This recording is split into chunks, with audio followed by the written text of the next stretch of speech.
then I think that does ultimately make people wonder, well, is this ever going to work? You get a few new players in, get some of the dead wood out, get some of the bad apples out if they even exist, bring in the right guys. The 10 that were still there from last season might go, this ain't going to work anyway. Like, it might be too late. That's my big worry. This is Inside United. I'm joined by Laurie Whitwell, of course, from The Athletic. How you doing, Laurie? I'm good, Joe. How are you? I'm good, thank you. You've got an empty chair there. Yeah. Or no chair at all where Very Jay would sad. usually sit. But you know what? No offence to Jay. We don't need him to hear from you about Manchester United, do we? I'm a little bit concerned that maybe he was the glue holding this whole show together, and actually without him, our chemistry is just going to be weird and off.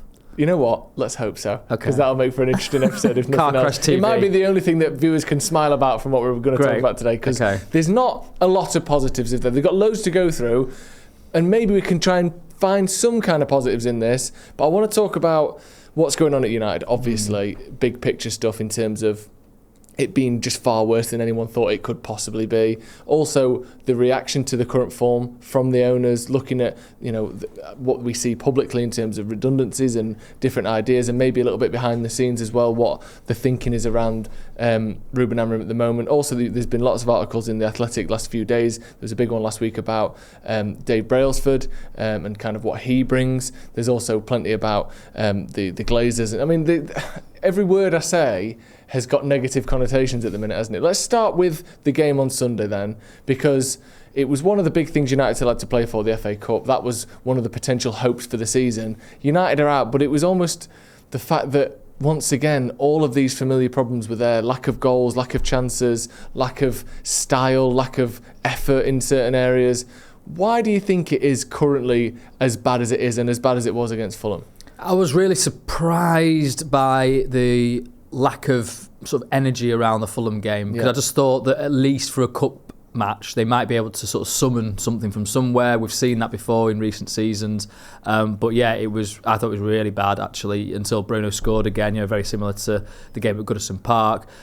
Misplaced passes, just a lack of vibrancy around it, and I don't want to sort of single out players too much, but I do feel like we have to sort of make a note of Rasmus Højlund sort of leading the line, and it feels like the tempo is set from the guy that's at the top of the tree, so to speak, the point of the attack, and I don't know, I just thought he just wasn't committed in his runs and sort of pressing, so that I don't know if that sort of set the whole tone for the team, but certainly it was wider than just him in terms of United's poor performance, giving the ball away so many times, and yeah, I mean it makes it more of a huge pressure on this Europa League campaign, because if they go out of that, I think the season is going to be very bleak to finish. Well, there's your colleague Adam Crafton tweeted, I don't know if it was this week, but I've seen him tweet similar things in recent weeks. He said, many people were saying when Amorim came in that you may basically have to write off this season to come through the teething pains / get the system ready for next season. But the truth is many people cannot bear the reality of that.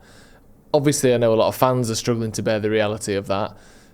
But there's also that thing in the back of your head of, okay, let's say we give up this season. Let's say this season's just a absolute blowout, but next season things start to turn, things start to have a bit of momentum. We could all accept that, but the problem is when you're in this sort of the pain of this season, you can't actually be certain that next season it's going to be any better. Nope. We thought that when Ten Hag was getting sacked, it would start to turn around, and it's got worse. So how much is there a concern, do you think, in the dressing room and behind the scenes at United that we hope that this is the sort of the bottom and it's all up the way, but we could just go down and stay here or get worse? Is there growing concerns that we aren't going to turn this around under Ruben Amorim? I mean, those doubts are inevitable, right? When it's gone on for such a long period now as it has done under him, and I mean, when he first came in, I think the idea of doing the change there and then, rather than waiting to see what Erik ten Hag could do for the final, part of the season, 2/3 of the season, was because they were within touching distance of the Champions League places. It was a few points, so it was maybe going to be a difficult task, certainly for any manager coming in, but equally it was one that was realistic.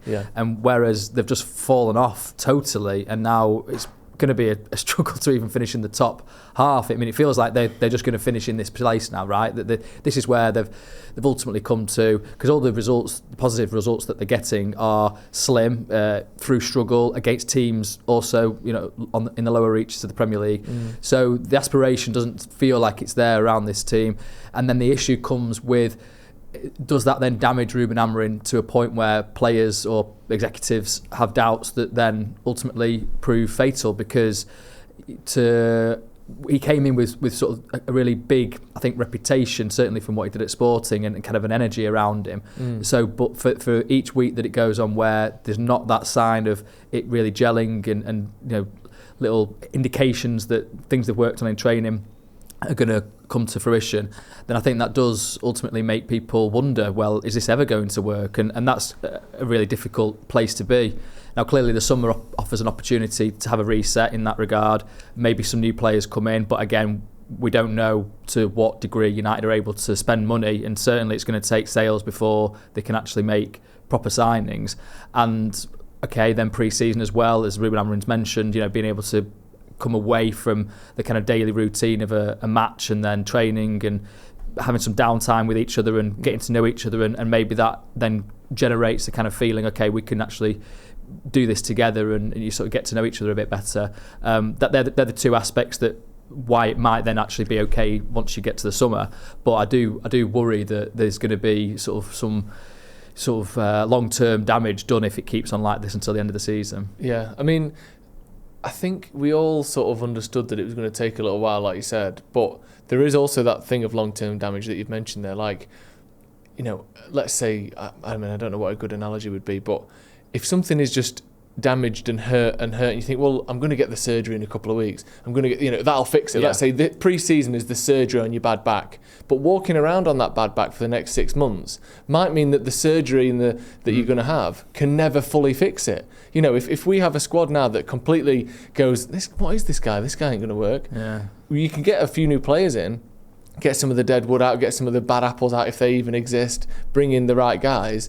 The 10 that were still there from last season might go, this ain't going to work anyway. Like, it might be too late. That's my big worry. Yeah. Is are INEOS going to move heaven and earth to get 200 million for him to spend in the summer? Getting rid of academy players. And we spoke about this before. Are they going to do that for a manager that might never actually click with the squad? Because if you look at all of our previous managers in the last 12 years, as it is now, other than David Moyes, they've all at least had one good season. I mean, Ralph Rangnick didn't, but the permanent managers, they've all had at least one good season. Amorim hasn't even had that. He hasn't even had a good month. He's had a couple of good games in Arsenal and Liverpool back-to-back. Or were they back-to-back? Yeah, back-to-back. Man City result. That was decent, as well.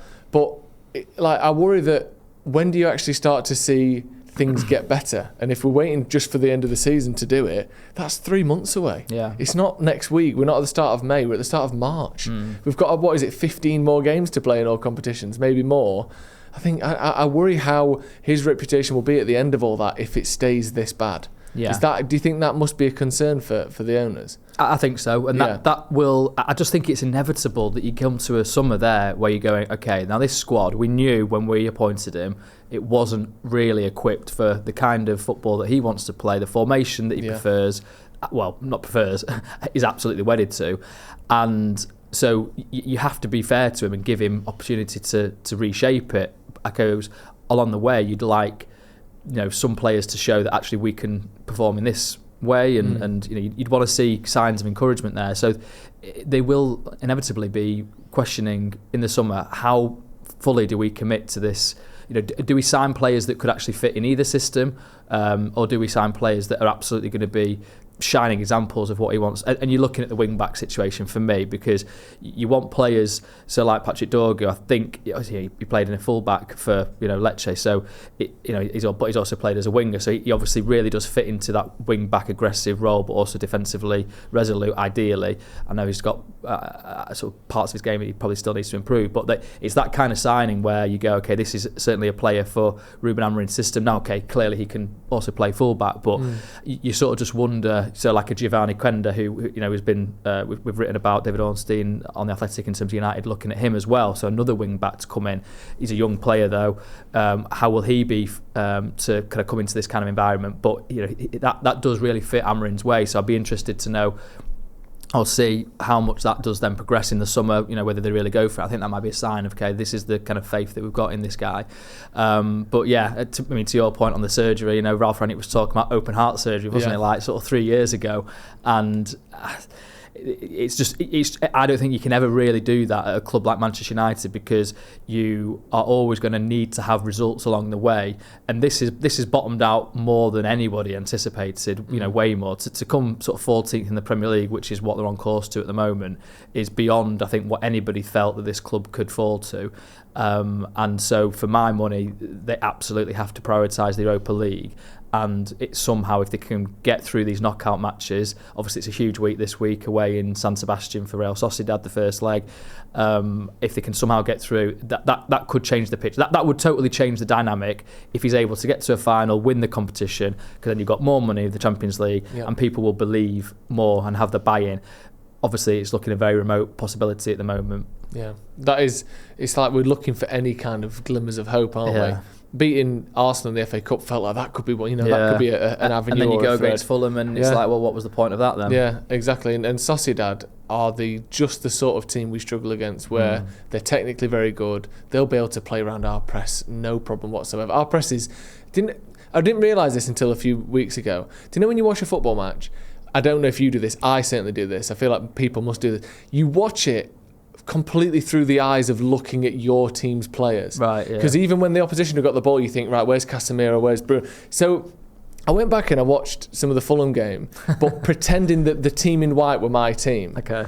It is so easy for them to play against us. Like, I'm seeing positions and shapes and like spaces on the pitch when I was a Fulham fan that I simply do not see when I'm watching it through the United lens. Everything is desperate and hard and rushed and panicked when it's United. And when Fulham are doing it, playing past our press, Xerxes and Højlund just sort of trudging about, like 2 passes, and they've got Sander Berge in the middle of the midfield. They've just got all this space to jog into. And I know Bruno puts the effort in, so I think it's a spacing and a structural thing. But just jogging past him, knocking and go, we don't do that. It never looks like that when we've got the ball. It's a completely different game when you watch it as a fan of the opposition, if you know what I mean. And it was quite sort of eye-opening how much we struggle against everyone. And Sociedad, if they're anything like what they look like they're like from the bits I've seen of them, they are going to absolutely pour through us. Yeah. It's going to be awful. They're having a difficult season by their standards, aren't they? But still, they've got that sort of muscle memory, haven't they? From and they've got obviously good technical players. Zubimendi, Liverpool obviously wanted him, so they've obviously got a quality in there that can clearly turn it on if they desire to. It's a big worry. But hopefully, like you said, sometimes you need a bit of luck. We got lucky last season in the FA Cup in the Coventry game. I think we got lucky against Liverpool, but it was a real back and forth that could have gone anyway. If it weren't for a last minute winner, we could have lost that on a penalty shootout like we did yesterday. So we need a bit of luck, but I feel like Amorim is like almost desperate for a bit of luck, because back to the summer thing, I think with Amorim, they have to basically say, no matter what happens, you get till the end of next season. Yeah. Because that's one full season with a summer transfer window and your players. Or they have to go, you don't even get next season. But we can't. What we certainly can't have is another situation where we sort of stumble to the end of this season, then we spend 150 million on him, then in November he gets sacked because it didn't get any better, and we put him in the same position. They put the next manager in the same position that Amorim found himself in. Well, at least I suppose you'd say, in the regard of them coming 14th this season, then surely it won't be as bad as that next season. Surely anything is an improvement. So like 10th, like he's actually like, okay, well, if people are willing to sort of accept that, then I guess you can allow for that space to be given to him. So I suppose that's the one way of looking at this season, that it surely can't get any worse. So anything's an improvement. But you sort of hear him speak sometimes, and obviously he said it after the game on Sunday as well, where he said the ambition is to win the Premier League, right? And I think we'll get into this. Yeah, well, let's talk about that now then, because obviously he said that. Then Wayne Rooney kind of called him naive off the back of that, and had a little bit of a dig at him, I'd say. To which Amorim kind of responded, maybe mentioning the fact that he's managing United at 40, a little bit of a dig at Rooney's managerial career. But that was a whole thing, wasn't it? Amorim being too positive and naive to say that the aim is to win the Premier League. Yeah, but then also in the press conference, he then said, maybe I won't be the manager here for that. And so he can't help himself with these kind of sort of self-flagellating messages that are obviously honest. I mean, I think he's talking long-term there, isn't he? I think he's talking, listen, maybe I won't be the one to succeed in that way. And that's just fair, that's honest, right? Yeah. It certainly is a counterpoint to sort of other managers that are absolutely confident, or at least try to exude confidence and positivity around their own success, because I think they think that if there's any sort of brittleness there, then players will seize on that. Whereas he is like, he talks about the team being the worst in history, and then sort of saying, actually, I was talking about myself there, and I wonder how that went down with players. He's not been proven wrong, though, is he? Well, yeah. He's not come out and gone, you know what, mate? Watch this. Yeah, if it was a kind of message to kind of provoke them, it certainly didn't have any impact, it seems like, or no results at least. But he said quite a lot of these things throughout his time here. That is obviously just who he is. I think he said similar at Casapia when he lost his first couple of games, and okay, I'll go away if it's not going to be a success here. But it's a different scale of attention at Manchester United. So if you say something like that repeatedly, people are going to pick up on it. Players, people above you in the club, and there are going to be sort of questions asked as to are you fully on board here? Are you really committed and have the confidence that you can do this? So I think in that point about the title, clearly United have made that a message internally with the Mission 21 that we'll come on to as well. But I wonder if sort of he's had a word with people, or people have had a word with him to say we need to make sure that people are aware that is the ambition here. We are talking in those terms. We can't be thinking about relegation battles and survival. We need to flip it forward into what this club hopefully can become again. Finding it difficult to find time for a balanced meal on the go, that is where Huel comes in. Huel is spelled Huel, and it is the sponsor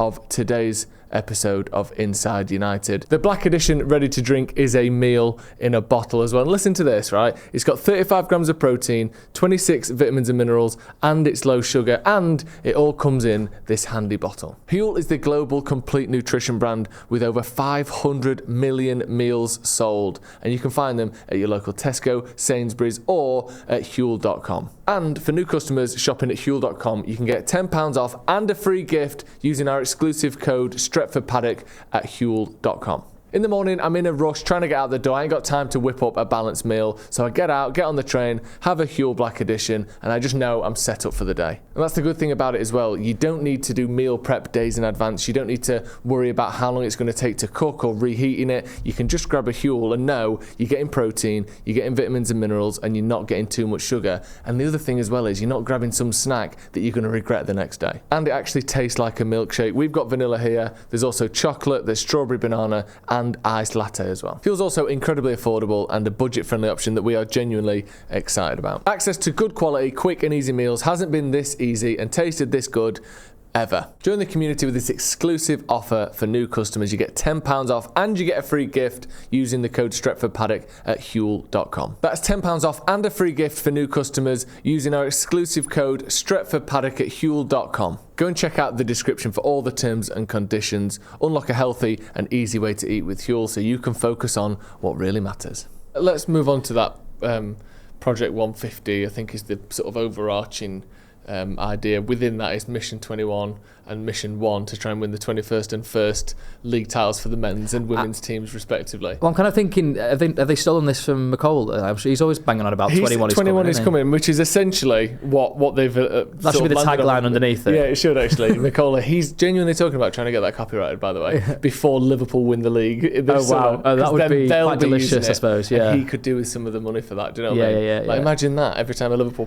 fan would he actually then be celebrating a Liverpool title win, because then they'd have to pay him royalties for the use financially he'd be celebrating, but I think that just undercuts maybe the emotional torment that he'll have to go through. So maybe he's just doing it to give himself a little win just in case Liverpool do like you bet when you bet on somebody else. Yeah, you bet on United to lose, because that way it softens the blow slightly when it inevitably does happen.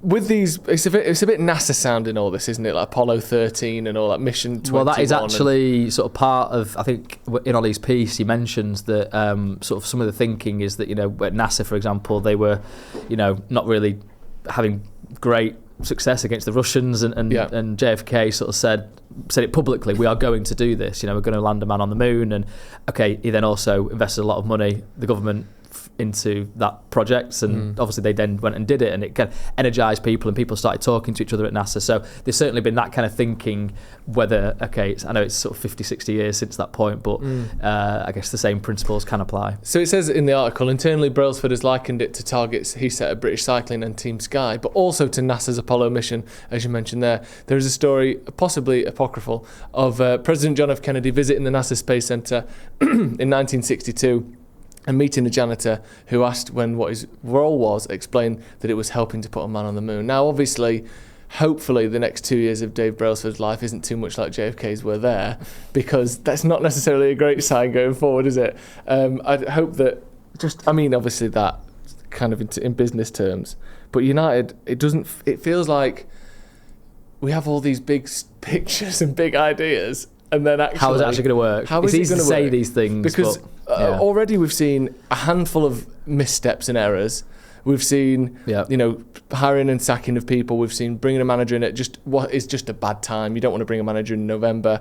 We see all this, obviously, in that article that you mentioned there, Ollie Kay and Adam Crafton, which is very well written, very well put together. But it talks in there about so many different things about Dave Brailsford, who he is, what Mission 21 is. There's a few bits I want to ask you about this. The first thing is, I know a lot of people talk about how just because you can do it in cycling doesn't mean you can do it at Man United. And obviously, there is not a direct correlation there. But I would assume the thinking should be that at least it's someone who has had success, who did take British cycling from not being the best at all to being dominant for over a decade and culminating in that 2012 Olympics in London, where we just completely crushed everyone else in cycling, and then going over to the Tour de France, which again, British athletes didn't win the Tour de France, and then it became commonplace over the last decade for them to do so. I know people don't like him, but surely he's got a bit more of an idea what he's doing than John Murtagh did or Ed Woodward did, or I know he's not quite the same role, but it must be a step in the right direction, you'd think. Yeah, I mean, the proof will be in the pudding, right? Yeah. In terms of the people that have come in the past, I've obviously written about, Ed Woodward's role and John Murtagh's role, and how I think what Ed Woodward wanted to be involved in deals and things like that, but his background was banking. The success he had was being able to get the Glazers to have the loans that they needed to get the club and leverage all the debt. So that was his starting point. So how on earth is he going to then tell the club how to be the best it can possibly be from a sporting perspective? Yeah. John Murtagh was, appointed ultimately and promoted up the chain by Ed Woodward. So there was the synergy there between the two. And ultimately, I think his role was very much, keeping the ship kind of running and having, the Glazers were very much involved, in that sense. And, I just never felt that there was that energy, that determination to absolutely make United the best it could possibly be.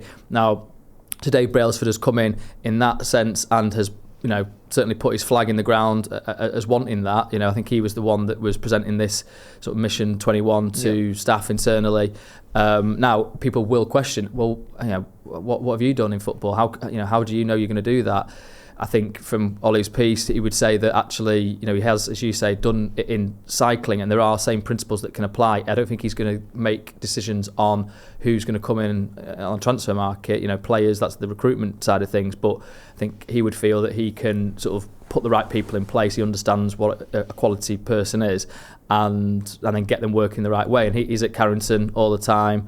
He's sort of come across from Monaco, and so he is hands-on in that sense. There's a little bit of grey area, I suppose. He's director of sport for INEOS rather than being directly employed by United, although he is a board member as well at United. So there's perhaps you might just want a clear sort of delineation of authority sort of spelt out to people as well. But clearly you've got Omar Barada there as the chief executive, Jason Wilcox as technical director, who has obviously assumed more of a role since Dan Ashworth's departing as sporting director. And I do think that's, you said sort of missteps and errors there. I think the Dan Ashworth, appointment and then sort of, departure so suddenly, I think that's a huge, black mark against the regime, because, how can that be that you've got this guy that you should be building your club in a sensible sort of long-term strategy manner, and then he's sort of thrown out because clearly there's a personality clash, or, we didn't perhaps recommend someone very clearly as a head coach, but as we've seen, perhaps those doubts that were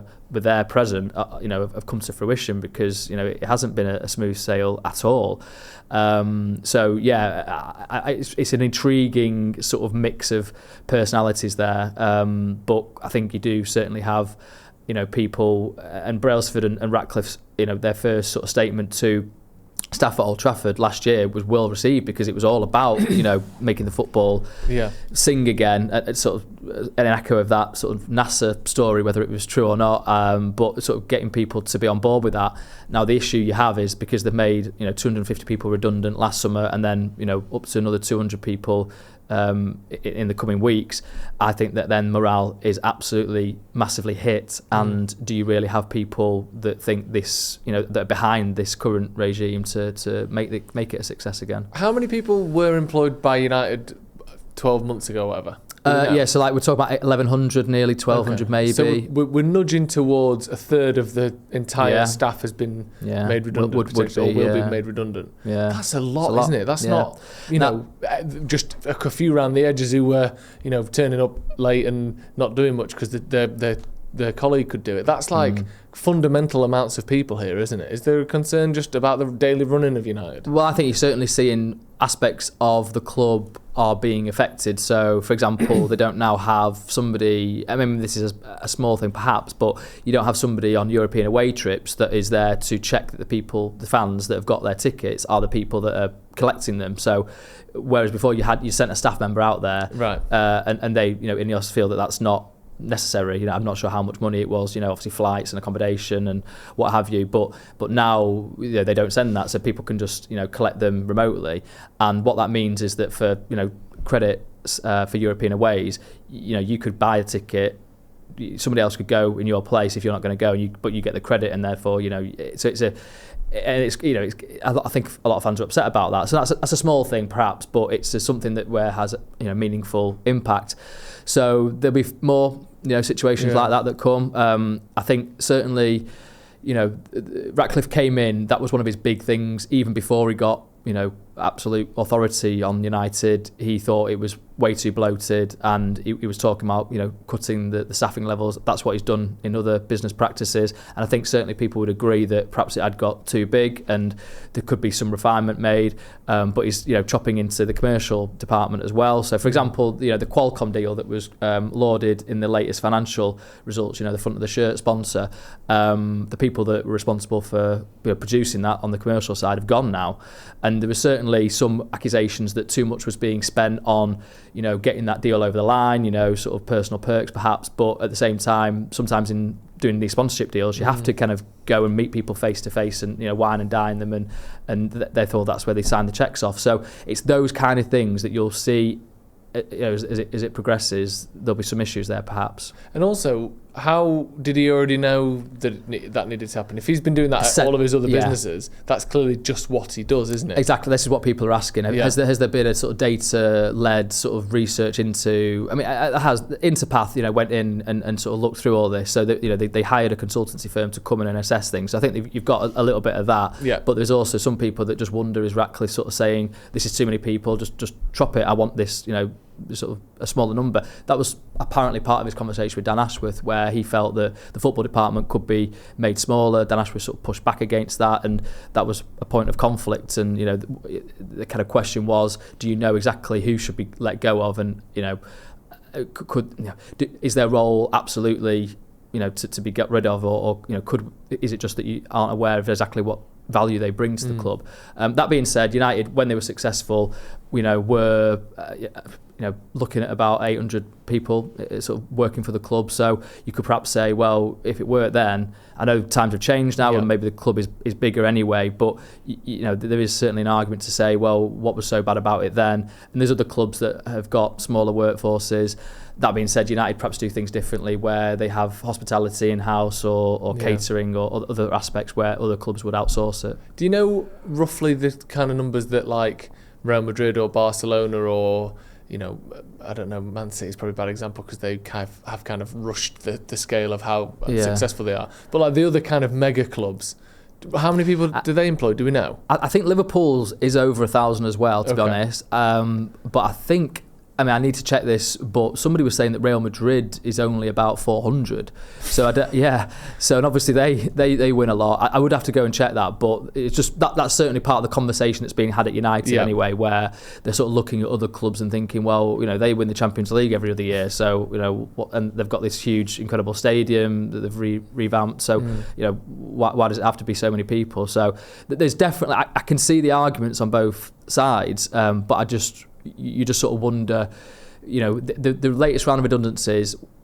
we were told that the ones last summer were going to be, ripping off the plaster. It's going to be hurtful, but it's going to be, done and over. And then having more job cuts come in, that's either a change or perhaps they weren't being totally truthful at the time in the past. So that's kind of something to consider in all this. But it's certainly hit morale a lot. I can tell you that for sure. I've just got an article here that producer Ethan sent me from Marca in Spain, talking about the rough number of people working for each club. Come on, Ethan, what we're saying in La Liga. I think this is from 2018, so obviously it might have changed now. But supposedly the club staff at that time was Barcelona with 477, Real Madrid with 379, and everyone less than that. According to this, Eibar had 15, which when you think you've got at least 20 players, how have you only got 15 Who is people? doing these numbers? I don't know. How are they that does concern me a little bit. Up? Some of these teams have got less staff than they have players. Which were they just like hiring the players on spec and like? I don't even know. Surely they were freelance. I don't know. You need more than 15 people to run a campsite, let alone the goalkeeper doubles up as the tea lady. Yeah, exactly. He's also mowing the grass afterwards. So I don't know if that's to be believed, but that kind of lines up with what you'd heard about Madrid being in the sort of 400 ballpark. Thanks, Ethan. I wonder why Premier League teams are so much more bloated. But just back to because we kind of danced around it a little bit.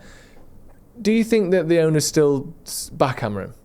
Yeah, I think so, because they obviously made the decision to sack Erik ten Hag at cost and hire Ruben Amorim at cost, and Dan Ashworth was sort of collateral in that whole period as well. I'm not saying it was only down to Amorim, but that came with a cost. Sort of 4.1 million for the compensation plus the payoff, so that doesn't include the kind of salary I don't think that he was earning at the time. So it's a significant amount of money.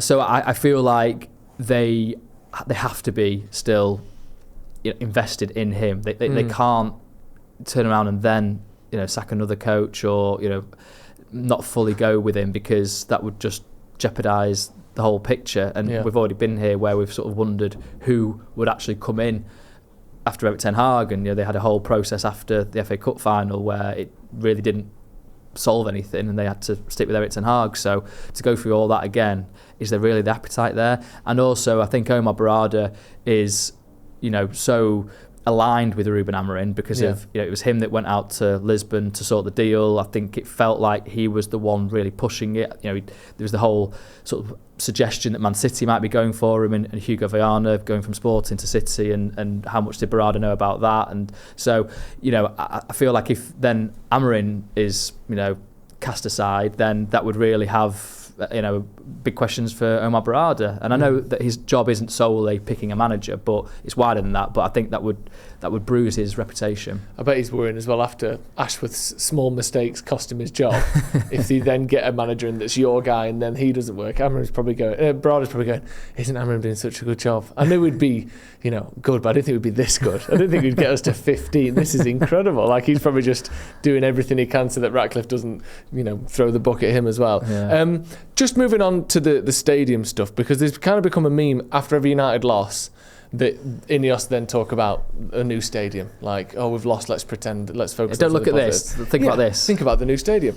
And I want to talk about this because this is ridiculous, but I was in Greece a few weeks ago, and for some reason I spent most of that 3-day holiday thinking about Man United's new stadium. And I don't know why. Maybe it's because I saw the Pantheon at the top of the hill in Greece, this ancient sort of mega structure that in its day was one of the greatest pieces of architecture on earth. I'm sensing some similarities. And now it's basically ruins. So basically empires can come to a close and never it might as well have been themselves. Old Trafford sat on the top of that hill there when you think of, and maybe that's what it was. But that's part of the new design. Actually, they're going to have some pillars everywhere. Yeah. The Ottomans are storing all their gunpowder in it, which blows up and basically knocks it all down. That's sauna. I hear there's going to be a sauna. Yeah, well, that'd be great. Actually, maybe it is all going to be good. But I was thinking about the new stadium, and I had a few thoughts that I want to sort of throw at you. Oof. And maybe you can just... Have you voiced these before, or am I getting them fresh? No, I don't think I actually have, Okay, so they could be wild. They could be wild. The first one is,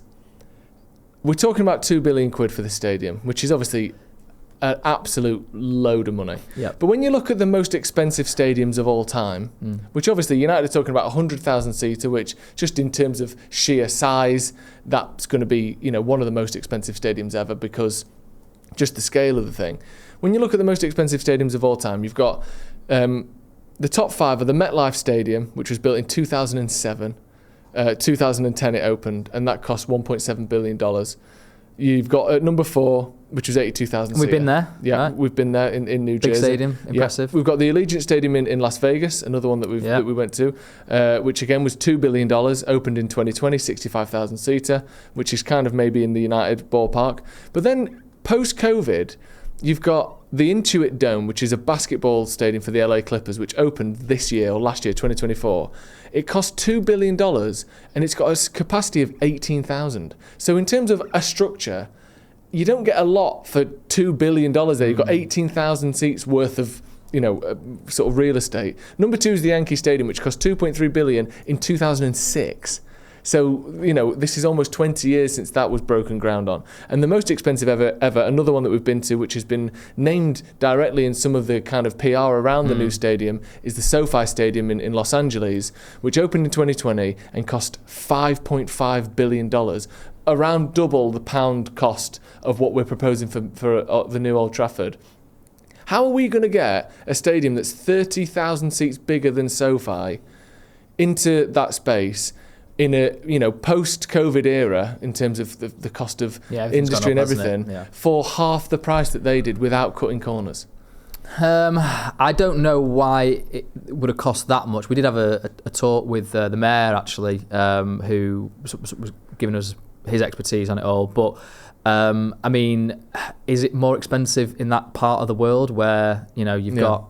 It's LA. I did a bit of research as to why it costs so much. So a few of the things they said was some of the sort of advanced technology. They've got this transparent roof on there. They've got the sort of big swinging 360. I was going to say the screens. I think the Intuit Dome's got one of them, hasn't it? So that must be millions and millions. Also, unlike a lot of NFL stadiums, it wasn't publicly funded. There was no public funding. So Stan Kroenke paid for it himself, so he could have an owner. Exactly. Well, it says here because of that they were allowed for more luxurious design choices. So you think, okay, so we might have to cut back on some nice design choices. But SoFi, for anyone who hasn't seen it, looks like this kind of hub for Earth, Earth on Mars or something, doesn't it? It looks like a spaceship from the landed. future. Yeah. And I understand maybe we're not going to be able to do that, or the Premier League wouldn't want that, or the English football fan base wouldn't want that. But I'm worried that Jim cutting a third of the jobs, you're not allowed, you can have one piece of fruit for lunch, no one's getting a coach to Wembley, tickets are 66 quid Ratcliffe, isn't necessarily going to push the boat out on all the the mod cons that you might want from a brand new stadium. I'm worried that we're going to have the cheapest stadium, the cheapest 100,000 seater stadium that money can build. That's my concern. You walk in, you go, oh, it's massive, but it looks like something that was generated on FIFA.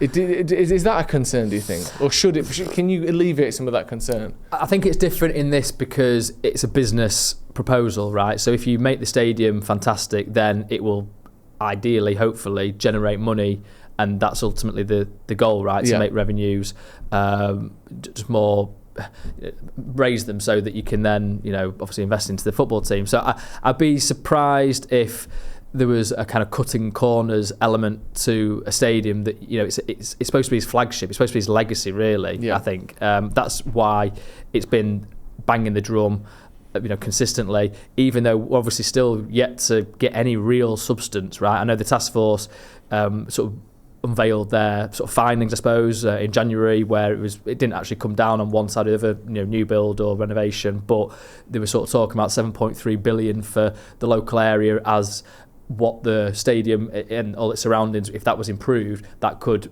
produce. And also at that point you had I think it was Rachel Reeves, the Chancellor, talking about government being behind this, in terms of actually putting some money into the surrounding areas, which is the big thing that I think Ratcliffe wants, right, to be able to then produce the whole quayside and make it something that people want to come to as a destination. But yeah, how do you finance this stadium? Because ultimately Spurs took on a load of debt, but I think people can understand that that's probably a good kind of debt, like a mortgage, where you're thinking, well, I want to buy this thing or create this thing, and okay, I'm not got the money right now, but I can, it'll generate enough money that I can pay it off. United have obviously already got a huge amount of debt on the club for the privilege of having the Glazers as owners. To get more debt onto the club is going to be a very difficult task, because you've got lenders that will want paying up first, and the rates that they give you money at are going to be affected by the debt that you've already got on the club. Certainly when he first came into the club, Ratcliffe, I'm told, was talking about potentially getting a big private donor for it. I think he even mentioned Jeff Bezos and Elon Musk as potentially being interested in something like this, which I don't think it went anywhere. Maybe that will get reprised, but again, you're then getting into questions about, okay, well, what would they want for that? Could Ratcliffe himself, could INEOS, actually, produce money and put into it? I think that's what a lot of people would then, I think that would flip the perception of him at the moment, because I think he's certainly, his reputation's taken a hit, hasn't it, with all the ticket prices, with the form of the team, with the redundancies.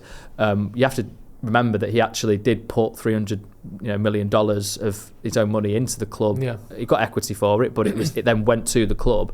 So could he actually put some money in? I think people would really think, okay, he's done the business there in that sense, but will he be allowed to, by the Glazers, will they be on board with that? Because they're still the majority owners. They would have to sort of agree to any kind of investment like that. But I just feel like the money, how to raise it for a stadium, whatever you do, is going to be it's the biggest question there is, and that hasn't been answered yet. And I'm guessing, and I'm just kind of piecing this together now, it will be the most money ever spent by an English football team on anything, in terms of whether it be a takeover, whether it be an acquisition. It's this United's new stadium, I would assume, is going to be the biggest spending by an English football team in history, isn't it? I guess so, yeah. I mean, how much for Spurs is though? Was that? Theirs was $1 billion. $1 billion, oh, right, yeah. Okay. And also, right. so United were up for sale for 3 or 4 billion, but I think it was $1 billion that the Glazers, that INEOS kind of bid in the end. It's huge money. This is the biggest infrastructure, biggest sale payment, anything that's ever happened in English football. And as we know, it's been 20 years of the Glazer ownership. That debt hasn't shifted. Yeah. So it's going to be money that is generations of, factoring into. Yeah, and also if we do try and take on more loans for it, like you said, the old debt hasn't been paid off yet. It's basically the same as it was when they bought the club, or maybe slightly more if you include the transfer debts and that sort of thing. So what lender's going to go, oh, remember 20 years ago you lent us 400 million quid and we haven't really paid that back, but can you give us another $1 billion? You think, well, no, we're never going to see this money back. What's the point? I know lenders like having you in debt so they can get the interest and all that. Keep paying the interest, but you don't want to just be 2 billion quid in debt, or what it'd be 3 billion quid in debt, wouldn't it, if we put the stadium on top? That's absurd. You're looking at more debt than the value of the club almost at that point, that's where it gets impossible. Yeah, you can't be at that stage, because the collateral would never, you couldn't even sell the club to make up the money that you owe, which is obviously a horrific situation to be in. Just on to some transfers then.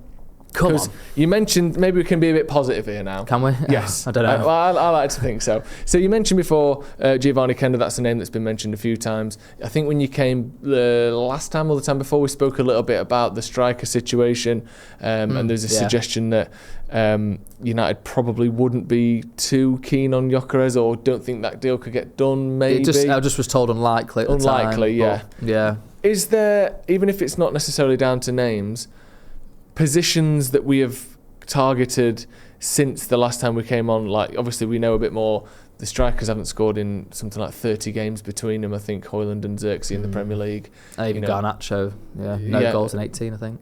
So put him on the list as well, nudging 50 games between the three of them, or worth of game time since they got a goal. The full-back situation, I know Dorgu's coming, but again, it's square pegs round holes. We're losing central midfielders. We've basically sold all the wingers at the club except Garnacho, and Rashford's on his way out. where do we need to strengthen, and are you hearing anything about particulars in terms of names? I mean, nothing, to be honest, too progressed since we last spoke. And when I've asked the question, people are just saying it's too early. Obviously, they're putting some pieces in place. It feels like, making inquiries. Obviously, Kenda we've discussed, and Liam Delap, I think, aware of what it might take to get him, depending on what Ipswich do. But I feel like it's still a little bit uncertain as to how much money they're going to have, because it does. If they're in the Champions League, it changes, right? Yeah, of course. And what they can sell, they absolutely have to sell from what everybody's saying before they can actually make a proper purchase. So it's really, okay, can you get somebody to buy Anthony for a good sum of money? Will Aston Villa trigger the clause in Rashford's deal? Will he actually agree to go to Aston Villa? Who else is there? Jadon Sancho, we expect that to become permanent, but there's some sort of noise around that at the moment as well, a little bit. I'm not sure the exact details, but I think the anticipation is that will be made permanent. Yeah. So I think who else? Tyrone Lassie's obviously on loan at the moment. You mentioned Anthony, sorry. Sorry? Did you mention Anthony? Yeah. So, I mean, obviously he's having a good loan, isn't he, at Betis? Whether they actually go and, trigger that I'm sure, it seems like it's working out quite well for him there, so maybe. But, yeah, it feels like at the moment there's just a bit of uncertainty. I mean, Christopher Vivell now being made permanent, that's probably something to So talk to me on. about him then, because for someone, I think he's right on the cusp of, like, a lot of people's knowledge of the inner workings of Man United. Who is he? What has he done before? Give me a bit of a background on him. So I think most of his work has been done at Red Bull Group, where he's involved in certainly some players I think that would you'd say were pretty good. I think obviously Erling Haaland was transferred at that point, so he's been across stuff like that, and it's always difficult to say it was this person that found him, and I guess at that point as well, people knew that Haaland was pretty good. Solskjaer was ringing up Man United, wasn't he, at that time, saying you should go and get this guy. Yeah, okay, cheers mate, bye. We'll get back to you another day. Yeah, we're going to get very many tales instead. such as like that. Yeah. Wow. Yeah, I mean, maybe he could do a shift. Let's get him back. I think he'd like to, wouldn't he? So then he was at Chelsea for a bit. Not very long, because I think even if you think United's a bit of a chaotic situation, I think Chelsea certainly might sort of say hold my beer on that one. Yeah. And I think the realisation that perhaps he wasn't going to be able to do what he wanted at the club, and how much authority would you get, when you've got two sporting directors plus two owners that are kind of warring with each other and also want their own input on it. So I think he left that within a year, and he was always a name that was sort of suggested to me, when they were talking about sporting directors and technical directors being, they considered a lot of people, I think, and there was a potential point at which he sort of thought, would Vivell come in and do that kind of role? In the end, director of recruitment, so it's a big title, right? It's huge responsibility, and I do. That is the area that they've needed somebody that understands players, knows the value of people, and can actually get deals done. I don't know if he will. I don't think he'll be doing negotiations, because you've got Matt Hargreaves there as director of negotiations. You've also got Jason Wilcox, very much involved, and they've obviously refocused to a sort of younger, strategy, both on the first team level, but also in the academy, where they've kind of been a bit more aggressive in getting certain players, like Chido from Arsenal, which was, I think, a tricky one to do. Aidan Heaven as well, who made his debut against Fulham. He looked quite good, didn't he, Heaven? Actually, I was quite impressed. There was one time where who was it? He sort of bit of a shoulder barge, chucked him off the pitch when it got us a goal kick. Good headers, sort of seemed like he had good decision making, but I know it's a small example. And Vivell coming in interim, I think they were sort of just wanting to see how it would work, and now he's, I think, signed a multi-year contract on reduced terms, I think, is what was in David's piece. So classic INEOS. Well, you sort of wonder how was he on a big wage before then, and if it's an interim, you see kind of thing. Well, I need a big wage because it's only a short period, and then now I could it's be earning something permanently elsewhere, so you need to. But he was always somebody that was floated, and from what you can tell, he seems like a very smart guy. He's only young as well, I think 38. So you feel that if he can get embedded in the club, then that's somebody that could actually progress the club. And I quite like that. It's a different mindset to come into it. He's done it.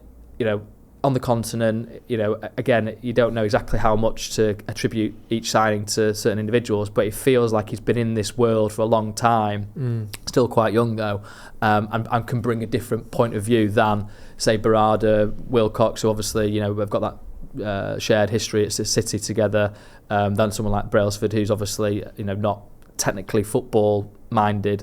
So yeah, let's see. But it's obviously a huge task to try and balance the books, but also get players in that would improve the team and fit Amorim's system. Yeah, because we can't just. This is another thing I have spoken about this on the channel about. My concern for the summer is that we've got this new strategy of you get 26 and younger, really 25 and younger has been pretty much everyone, hasn't it? I think. Who's it been? Delict's probably been the oldest player we've signed. It's mad that he's 24. Is he 25 now? I think. Yeah, but he's, again, young player, but loads of experience. But you think, okay, that's great, but then you do still need some people that have been there and done it, because otherwise, you can crush people's confidence and spirit pretty quickly when they don't have a body of work to fall back on. Like Højlund, if he, even if he'd been playing roughly how he has, or how he did last season, let's say, but he'd been second top scorer in Serie A the season before, or he'd had 3 of the last 4 years he'd scored 20 goals, he'd probably be able to go, actually, I know I'm a good player. This isn't going to do me. But whereas now we're seeing almost what's like we're watching him fall apart, which is horrible to watch, but he doesn't have that experience to say, I can do this. The runs in behind, what I'm doing, my positioning, it'll come back. I'll get there because I've done it before. I feel like everyone's just going, this is our first time doing this. Maybe we're not that good. I don't know. It feels like everyone loses their confidence very quickly. But I just hope we can get some people in who maybe more like the De Ligt style, where they're kind of wise beyond their years in terms of footballing ability and experience. Because I think that is a worry. Yeah, and people will be critical of De Ligt, won't they? Like, is he... I don't know, is he fast enough? I sort of think he is quite fast. He's been really good, De Ligt. Do you think so? Some people so. Are kind of... I mean, certainly against Fulham, I thought he was one of the best players for United. He was my man of the match against Fulham. We spoke to him actually after the Ipswich game where he scored in, and he holds himself in a way you'd hope a Man United player would do. So you've got that leadership element. I mean, we had it in a piece earlier in the season where basically, I don't think I said this on the podcast here, but...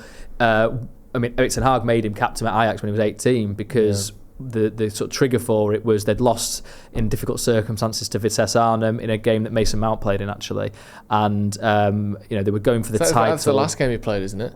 What? Right. I know he has played since then, but it don't feel like it. Sorry, go on. Ruthless. And everyone in the Ajax team were kind of like moaning about the referee or the conditions, and De Ligt came in and basically told them all to shut up, and they had to look at themselves first rather than blame outside issues if they were having any real ambition to go and win the title. And so Ten Hag liked what he saw there and made him captain. Clearly that relationship has lasted to the point at which he comes to United, and he goes to him to say, right, can you do that kind of thing with me? I need more people that have got that leadership quality to them. Because obviously Bruno's been questioned, hasn't he, sort of by Roy Keane recently. Let's talk about that with Bruno, because it's almost similar feel to the Rooney Amorim chat of like standard. It's almost the opposite end of the spectrum, isn't it? You've got Rooney criticising Amorim for being naive to think that winning the Premier League should be a target, and then you've got Keane criticising Bruno for not being up to those kind of standards, almost going the other way, like accepting that we're not particularly good. What did you make of that, the Roy Keane kind of... I think rant is probably fair enough. It got very angry. It wasn't just like shows a dig, was it? Passion and kind of to say he doesn't really care about Man United. Yeah. That's what he likes to tell everyone. He's not a United fan and all that. It felt like someone who had a lot of emotion towards Man United, didn't it? He sort of lost it a little bit, I thought. Yeah, particularly with Ian Wright, who's obviously they've got such a good relationship. Maybe that's why he got so animated, because he's got that relationship with him, so he feels like you're more familiar and you're more comfortable sort of letting your true feelings out there. But yeah, I mean, you can understand why someone like Roy Keane would have an issue with any player at United currently, because he would snap at people when they were winning titles, let alone in 14th, 15th place. It must be an aberration, must be abhorrent to him that United are in this situation. So, but I feel like Bruno is actually, for all the kind of criticism about him waving his hands, and maybe at times it looks like he's blaming other people rather than taking on responsibility. But I'm pretty sure Roy Keane would have absolutely tore into players on the pitch in a similar kind of way, maybe more aggression than whining, so to speak. But I think Bruno's in a totally different team where the level, he's so far above, I think, what the rest of the quality is, certainly in an attacking sense, that you can understand him getting frustrated. He's bailed out United so many times. And also I think he does do a lot of stuff that is captain material when he does sign autographs for fans after games. Always. At Carrington as well. He also was trying to get some money for the women's team, for their trips, for the hotel afterwards to enjoy their FA Cup final. For the staff, when they were told you're not allowed to, we're not paying for your travel to the FA Cup final at Wembley. Those kind of moments where you think, okay, it needs somebody with that human element, touch, leadership, with the gravitas that he does to step in, and he did. He's trying to sort of put his hand in his pocket, and so.